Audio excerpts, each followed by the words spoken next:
Здравейте, пак сте с моят канал Monster High Club и днес ще ви покажа цялата ми колекция от кукли Monster High. Аз правих и предишно видео, но то не стана и затова го изтрих и реших да направя ново. Първата ми кукла е Джиджи от Страшна екскурзия. Така, да започнем с нейните аксесуари. Тя има два аксесуара. Ето това. Ето този телескоп, който е златен с окраски. И една турбичка за обяд, тъмно лилава. И тук има логото на Monster High. Така, ето това е куклата. Това е гримът. И тук има, както винаги, една татуировка на скорпион. Това е герданчето ѝ. Тук има един син плат, а отдолу роклята е на съзвездие на скорпион. Това са нейните обувки, златни. И нейната прическа е съвсем необикновена. Тя е розова с оранжев кичур. Това е тя. Кукла е Хаулин от крипатерия или от кафене. Нейните аксесуари са ето това мляко, което тук е логото на Monster High с крила. Да, с крила е. И тук има едно кръстче с кокали. Тя си има и един хот-дог с крила. Не знам как се казва. И тя си има една синя табла, която тук е логото на Monster High. Тук има паяжина и тя е с формата на ковчег. Така, това е нейният грим. Това са нейните готини дрехи. Ето това е нейната гривна. И това са и обувките. Нейната коса е май светло-розова с сини кичури. Ето така изглежда. Така, това е тя. Третата ми е пак Дракулора от кафене. Взеха ми я с Хаулин. Обаче след това я купихме и заради това я наричам третата. Тя има една чашка с кръв, едно сърчице хамбургерче с крилца и една розова табла като на Хаулин. Така, това е нейният грим. Това е нейното герданче, това са и гривните. И това са нейните дрехи и нейните обувки. И косата е черна с розови кичури. Ето така изглежда. Тя си имаше едно бритонче ето тук, но аз без да иска го развалих. Това е тя. Четвъртата ми е пак Клео от кафене. Тя си има едно бокалче. Поне така ми казаха, че е бокалче. И тук има една змия. И един хайвер. Не знам точно дали е хайвер. И тя си има златна табла. Така, това е гримъти. Това е нейното герданче. Нейната готина рокля с две презрамки от едната страна. Това е коланчето. И това е гривната на триъгълник. Това са нейните обувки, които според мен са доста готини. И това е нейната прическа, която си има и бритонче. Това е тя. Това е Лагуна. Нейната серия я забравих. Май беше размяна на чудовища или нещо подобно. Така, ето това е нейният грим. Това е шнолата и забравих да покажа първо аксесуарите, но нищо. Това е нейната шнола. И тук пак има една шнола. Това са и обиците и това е нейната жилетка или суичак, не знам как се казва. Това е нейната рокля. Това са и обувките, които не са с токчета. Имат тук отстрани розички. И косата е ето по този начин.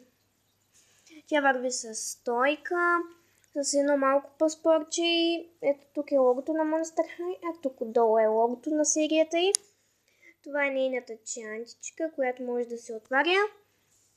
нейното паспортче, което ви го четох.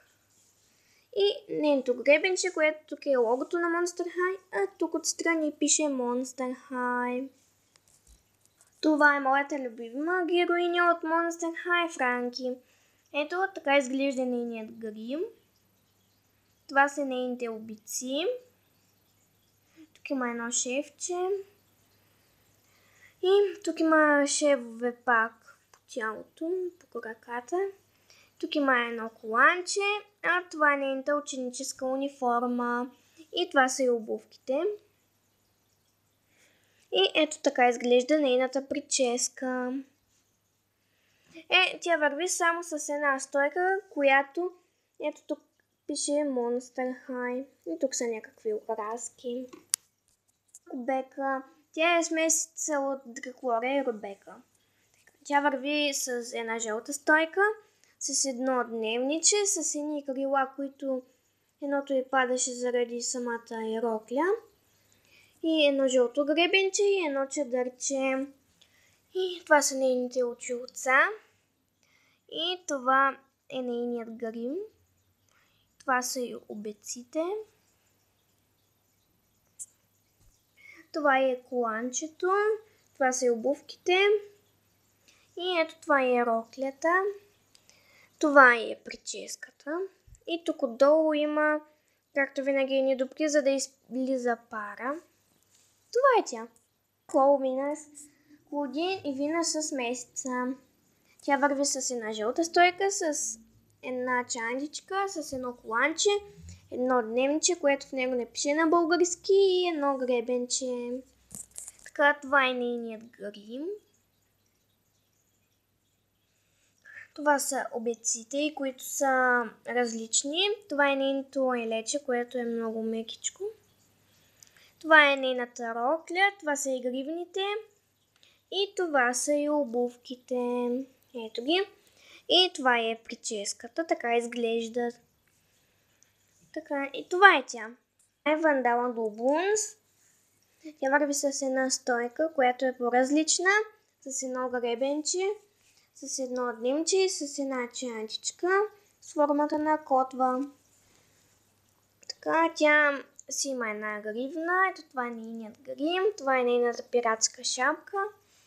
Мисля, че това са вериги. Ето това е нейният дървен крак. И нейната обувка. И това е нейната коса.